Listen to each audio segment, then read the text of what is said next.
may tanong ako. Yes, ma.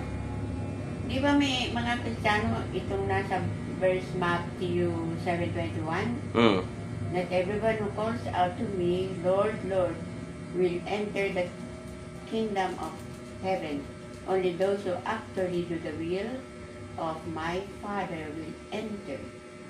So, hindi lahat maliligtas. Ano ba yung God's will? Maganda tanong yan. So, ulitin ko lang yung tanong mo, Mano. So, hindi lahat maliligtas. Ano ba yung God's will? So, ang sabi mo sa Matthew 7 verse 21, not everyone who calls out to me, Lord, Lord, will enter the kingdom of heaven. Only those who actually do the will of my Father will enter. Okay? So, tandaan, noong sinabi ito ng Panginoong Jesus, wala pa ang New Testament. So, nasaan yung God's will dito? Of course, nasa Old Testament, right? Pero, ito lang ba? Tignan natin. Itong verse na to ay kasama sa Sermon on the Mount. So, dapat natin maintindihan kung ano ba ang sinasabi ng Panginoon dito sa Sermon on the Mount. Ang Sermon on the Mount ay may tatlong chapters, which is Matthew chapter 5, Matthew chapter 6, and Matthew chapter 7. So, kailangan siya intindihan as a whole. Okay? Ano ba yung Sermon on the Mount? Dito, pinapaliwanag ng ating Panginoon Jesus kung paano sundin at gawin ng tama ang batas at utos ng Diyos. Alright? For example, bigyan ko kayo ng example na sinabi dito sa Sermon on the Mount ng ating Panginoon Jesus. Sabi dito, Matthew 5, verse 27 to 28. You have heard that it was said, you shall not commit adultery, but I'll tell you that anyone who looks at woman lustfully has already committed adultery with her in his heart. So noon, dapat ginagawa nila, akala nila, kailangan muna may mangyari, adultery na. Pero dito, hindi. Pag tumingin ka lang, nagkasala ka na. Okay?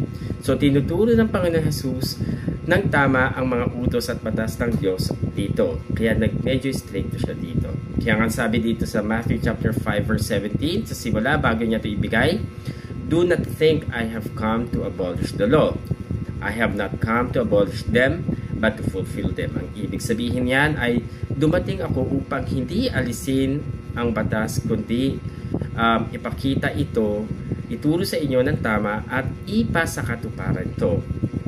Yung pala, yung Sermon on the Mount ay ito ay katulad ng batas at utos na binigay ng Diyos sa Mount Sinai kay Moses para sa mga Israelita. Kaya nga tinawag siyang Sermon on the Mount, right?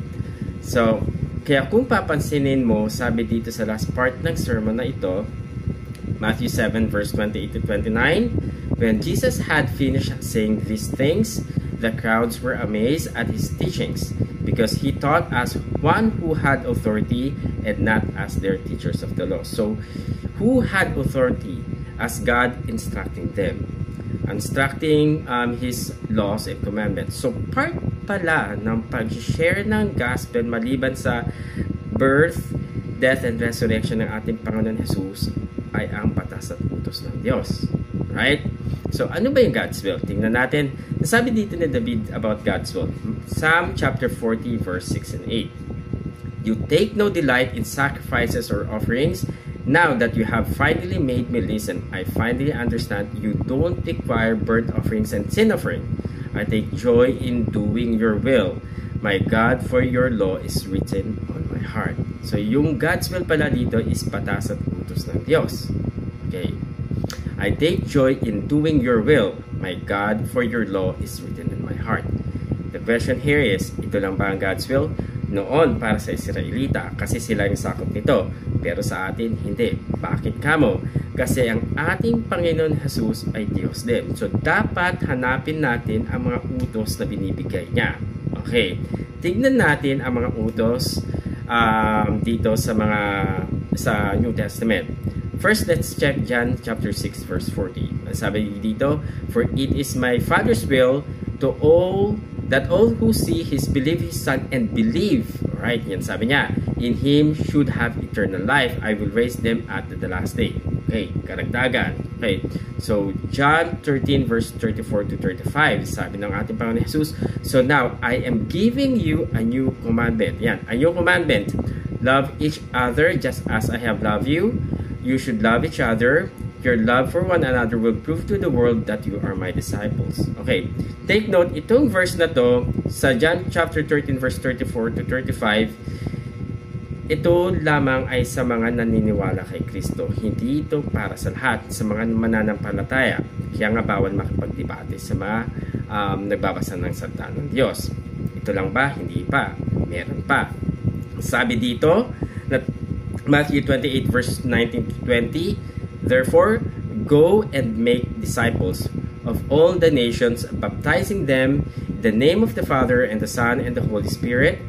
Teach them, new disciples, to obey all the commands I have given you, and be sure all of this, I am with you always, even to the end of the age. So, kung papansin natin, meron tayong 10 commandments, alright, which is sinabi in the Sermon on the Mount, tinuturo ng ating Panginoon. 11, which is a new commandment I have given unto you. Believe in Jesus, which is faith. And 13, go and make disciples and baptizing them. So 13 siya. No. So 13 siya. Bigla ko tuloy naalala yung Israel na may 12 tribes plus Levites. So 13 din sila. No. So kung papansin niyo, ganun din dito.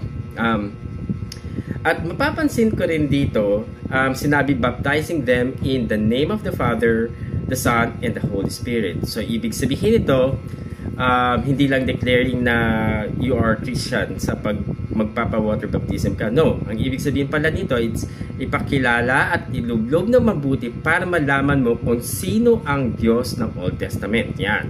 Ipakilala at ilublob ng mabuti para malaman kung sino ang ating Panginoon Jesus sa Old and New Testament. Ganon din, ipakilala at ilublob ng mabuti para malaman kung sino ang banal na Espiritu sa Old and New Testament. Yan. Kaso, ang nakakalungkot dito, maraming mananampalataya na nire-reject ang batas ng Diyos na sinasabi nila hindi kasama sa gospel. Bakit? Kasi hindi nila naintindihan kung ano talagang pinopoint ng ating Panginoong Jesus sa Sermon on the Mount. Pangalawa, halos lahat ng Kristiyano hindi alam kung paano kumikilos ang banal na Espiritu. Kaya maraming hindi makakapunta sa langit dahil sa mga maling pananiwala at pananampalataya at maling pagsunod sa salita ng Diyos. Kaya totoo itong verse na ito sa Matthew 7 verse 21 to 23. Not everyone who calls out to me, Lord, Lord, will enter the kingdom of heaven. Only those who actually do the will of my Father in heaven. Katulad nga ng sabi ko dati, makikilala nyo ng mabuti ang banal na Espiritu sa Old Testament na dito rin ang ating Panginoon Jesus, kaya dapat natin hanapin siya. Alright? Pag hindi mo siya makilala ng mabuti, malamang hindi ka pa na tunay na bautismahan.